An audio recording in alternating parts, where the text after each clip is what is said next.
रुद्रप्रयाग की एक बड़ी खबर आपको बता दें, केदारनाथ के पास हेलीकॉप्टर क्रैश हुआ है। हादसे में पायलट समेत 7 लोगों की मौत हो गई है।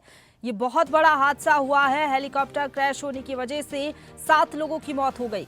गौरीकुंड के जंगल में क्रैश हुआ है हेलीकॉप्टर।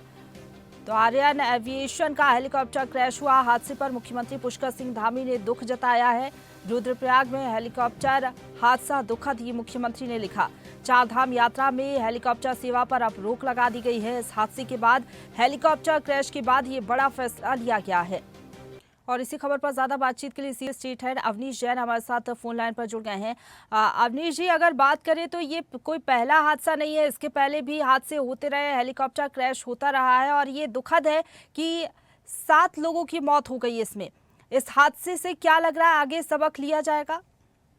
प्रशंसा, मैं आपको बताऊं कि फिलहाल डीजीसी और यूकाडा ने संयुक्त रूप से जब तक ये मौसम की और ये हेलीकॉप्टर के जो हादसे का जो कारण है जब तक नहीं मालूम हो जाता, तब तक के लिए फिलहाल उड़ानों पर रोक लगा दी गई है, पहली चीज।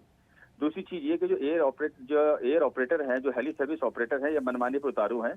उसका कारण ये है कि जो यूकाडा है, जो उत्तराखंड की लोकल गवर्निंग एजेंसी है, जो सारे एयर ट्रैफिक सिस्टम्स को रेगुलेट करती है, इसके हाथ में कुछ भी नहीं है। जो कुछ भी पावर्स है वो डीजीसी के हाथ में है, जिसके चलते जो हेलीकॉप्टर ऑपरेटर्स हैं वो मनमानी पर उतारू हैं। बिना किसी मेंटेनेंस के हेलीकॉप्टर लगातार उड़ान भर रहे हैं।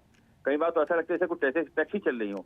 हेलीकॉप्टर जो है वो हेलीपैड पर उतरते हैं, वो बंद भी नहीं होते हैं। इसी बीच में यात्री हेलीकॉप्टर में चढ़ के अपने गंतव्य के लिए उड़ान भर देते हैं, जिसका कारण है जिसी वजह से इस महीने में दूसरा हेलीकॉप्टर क्रैश है और इस सीजन का चौथा। जी बिल्कुल, बहुत बड़ी लापरवाही है ये, जिस तरीके से आप बता रहे हैं। लेकिन इस घटना में जो 7 लोगों की मौत हुई है, एक पायलट बताया जा रहा है, साथ ही साथ जो 6 लोग थे वो कहाँ के रहने वाले, क्या अपडेट इनके बारे में? मैं आपको बताऊं, जो हेलीकॉप्टर में जो 7 लोग सवार थे, जिसके अंदर पायलट के अलावा 6 लोग थे और जिसके अंदर 6 लोग व्यक्त और एक उसमें 2 साल की बच्ची थी। और चूंकि बच्ची का टिकट नहीं लगता है, तो इस वजह से बहुत सी जगह कंफ्यूजन ये पैदा हो गया कि उसमें 6 लोग सवार थे, जबकि 6 ही लोग सवार थे, जबकि उसके अंदर 7 लोग सवार थे। जी प्रशंसा। और ये सारे के सारे यात्री जो हैं विभिन्न प्रदेशों के थे।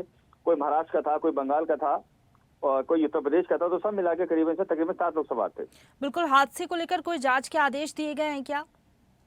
हाँ, यूकाडा ने और डीजीसीए ने जांच के आदेश दे दिए हैं कि किस कारण से इस हेलीकॉप्टर में ऐसा हादसा हुआ। मगर जो फिलहाल जो खबरें छन के आ रही हैं वो ये है कि चूंकि मौसम जो है गड़बड़ा गया था और इसकी चेतावनी मौसम विभाग ने पहले दे रखी थी, जिसकी वजह से ये हादसा हुआ। क्योंकि जो हेलीकॉप्टर जो सर्विस है, ये हेली सर्विसेज वाले हैं, ये सभी मानकों को अनदेखा करके उड़ान लगातार भरते आ रहे हैं और मेंटेनेंस नहीं कर रहे हैं, जो कि मुझको लगता है कि दुर्घटना का मेन कारण बन सकता है। जी, मेन कारण हुआ।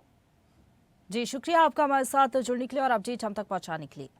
ताजा खबरों के लिए लाइक, फॉलो और YouTube पर सब्सक्राइब कर बेल आइकन दबाएं। साथ ही ताजा अपडेट्स के लिए swedeshlive.com पर विजिट करें।